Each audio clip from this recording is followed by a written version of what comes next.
Hi there, welcome back to Talking Europe on France 24. Now, for this part of our programme, we have another European Commissioner who is heavily involved in the EU's response to the coronavirus pandemic. Adina Valean was until November 2019 an MEP for Romania's Liberal Party. Since then, she's served as European Commissioner for Transport. And since early spring of this year, she has, of course, been part of the coronavirus response team as the deadly pandemic saw states shut their borders, airlines ground their fleets, and thousands of Europeans stranded away from their home countries. Adina Valean, welcome to the programme. Hello. Hi there. Well, let's get started with something we were discussing with your colleague, Ylva Johansson, Commissioner for Home Affairs, that issue of borders when EU states are going to start allowing travel around the continent again. That's due to start mid-June. We're told it will be done in a coordinated way. And the Commission's come up with guidelines for allowing that travel, including low infection rates, capacity in local health systems, testing and tracking being in place. So that sounds very comprehensive, but it's a lot to put in place. Is it all a bit ambitious, perhaps, for this summer 2020 season? Well, to be honest, I don't have the ambition of saying when we should start. We are witnessing already timid restart of connectivity. We are talking about passengers because since of the beginning of the crisis, we took strong measures to make sure that the freight is still moving and the supply chains are in place all over Europe. Now for the passengers, for people connectivity, we see that this is restarting with specific destinations. I'm saying I don't have the ambition to say when because it's not my job, it's for the health authorities, but I can tell you how.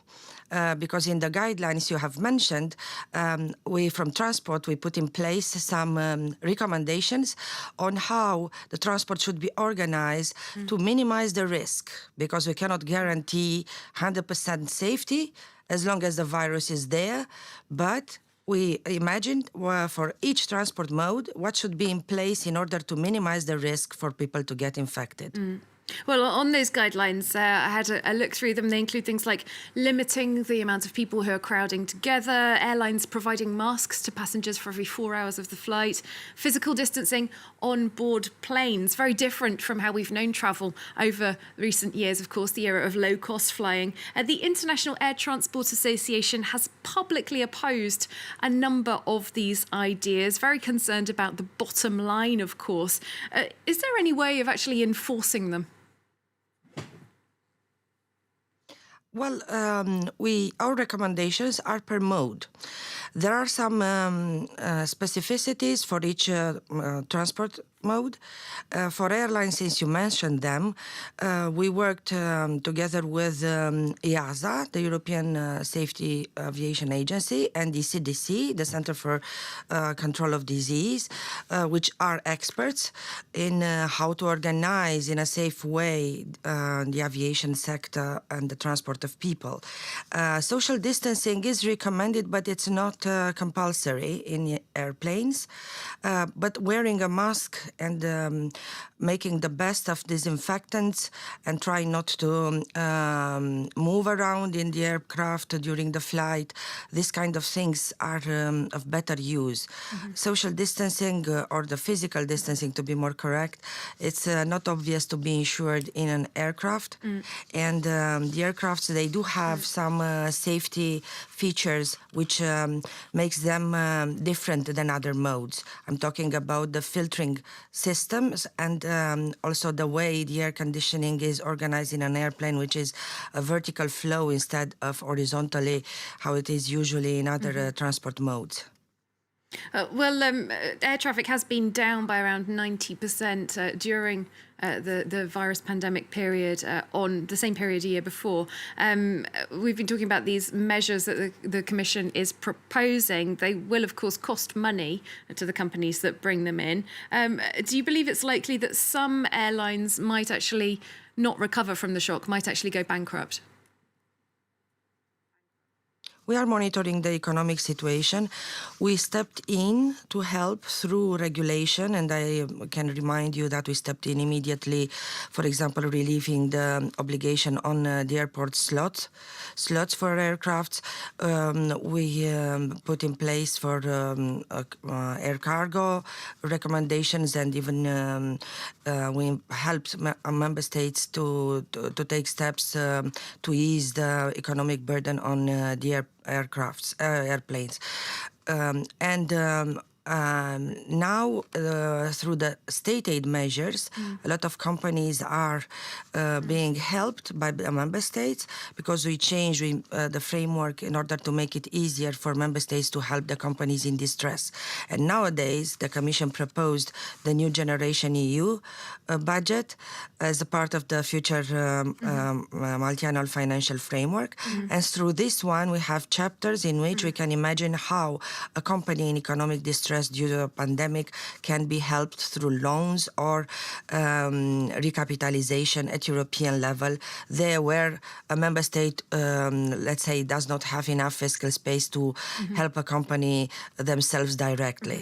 So there are instruments on the table for the companies to be helped with this economic situation. In terms of the people who work for the airlines, a lot of employees are already directly feeling the pain of this. We've had EasyJet, British Airways, for example, laying off around a third of their workforces, SAS around 40%. Some trade unions have suggested that some companies are actually using this crisis as an excuse to be able to shed large proportions of their workforce and with that some of their costs. Do you share this concern? No, I don't, meaning that I don't believe that this is a practice intendedly used by companies. I think we have to understand that there is not that long a time since the crisis exploded in Europe and heavily impacted airline companies. They had liquidity issues, but as I said, there were a lot of instruments in place put by member states and by the Commission to help these companies with the liquidity crisis, and now other instruments to help them to restart their economic healthiness. And to be honest, I think everyone wants to step on the accelerator and trying to get back where we were in terms of competitiveness of our airlines industry. We're just sticking with airlines, but looking at passenger rights now. The Commission, or yourself, you recently said if people's travels are cancelled because of the pandemic, you want European consumers to actually have the choice between having a voucher, as many airlines and companies have been proposing, or an actual cash refund. Many companies just trying to push vouchers onto their customers. The question is, though, if companies don't have the cash flow at the moment to provide refunds, is this perhaps counterproductive, forcing those companies into more financial difficulty? As I said, it is a liquidity problem we recognized, but we stepped in through regulation and through state aid measures to help the companies with the liquidity problem. But for passengers, even though there were a lot of pressures, I didn't give up, because I think it's just fair when someone wants to get its money back, since there is European legislation and protection of the consumer, they should receive the money back. Now, what we did was that we imagined also a box of measures through which a voucher can be offered in more an attractive way, so that the passenger who does not have a distress at the moment to get its money back can apply for a voucher to be and you know these measures to be insured against the bankruptcy of a company, to make it more attractive, maybe offer more money, maybe offer more quality service to be used by other person. There are so many ways in which a voucher can be made be attractive. Looking at sustainable mobility plans, of course, the European Commission, of which you're a part, came in with great plans for the Green New Deal for the European Union. In the context of the pandemic, airlines being grounded, for example, the head of the European Parliament's Transport Committee has formally launched a call for more of Europe's goods to be put on trains. She wants 30% of goods to be transported on trains in 10 years' time compared to just 18% now. Do you support this call? Yes, absolutely. It's part of our strategy, which is going to be presented by the end of this year, how to improve or to look at transport in a sustainable and smarter way for the future. And train is going to play an essential role. I have proposed, just before the crisis exploded, I have proposed for next year to be the European Year of Rail. And of course, rail and inland waterways are the best ways to move around freight in Europe, so that will be sustainable. But rail infrastructure is costly. We are going to put through our Connecting Europe facility and cohesion money enough money for projects, especially on rail. Also, in the current multi-annual financial framework, 80% of the investments we had with our money in transport projects, infrastructure on our TEN-T corridors were on rail. So it's not a new-brainer, but it's good she's supporting rail because, of course, it's France is also has a huge project with Italy, Lyon-Turin tunnel, which will be absolutely essential to move on train the freight from France to Italy. All right, unfortunately, that's all we've got time for, but thank you so much for your time, Adina Valean, European Commissioner for Transport. And thanks very much to you, our viewers, for watching as well. Hope to see you soon for another edition of Talking Europe here on France 24.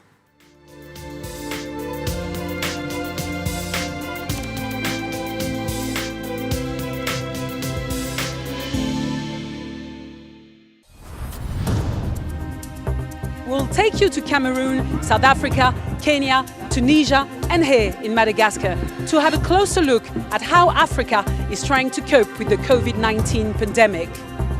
Watch events unfold on France 24 and France24.com.